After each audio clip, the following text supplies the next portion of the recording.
Base pricing is another crucial component to any pricing strategy, and thus is a critical part of setting up your Compass Wave estimate form.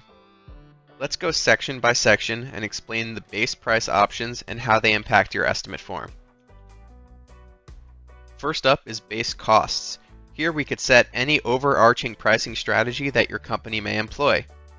We currently have three options: square foot, time-based, and cost matrix by area. For my pretend cleaning company, I'm going to price by square foot. 50 cents per square foot sounds fair to me.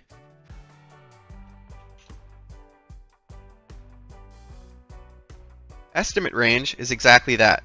Here, we could give the end user a price range rather than one set number to account for any unknowns along the way. Let's give a low range of exactly the number that our form comes up with on its own. So we're going to add 0% for the low range, and for the high side, let's add a 50% buffer.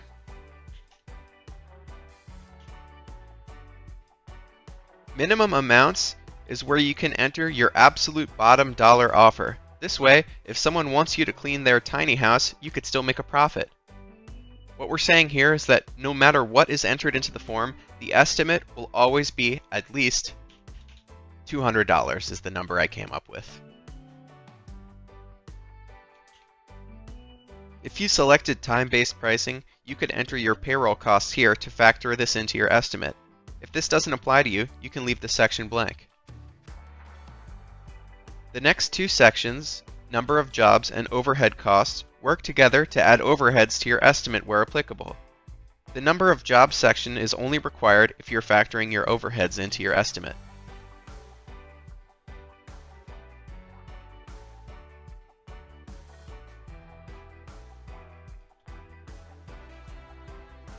Profit margin allows you to add a final percent markup after all services are priced. Finally, select your state sales tax. Hit Save Changes, and we're on our way.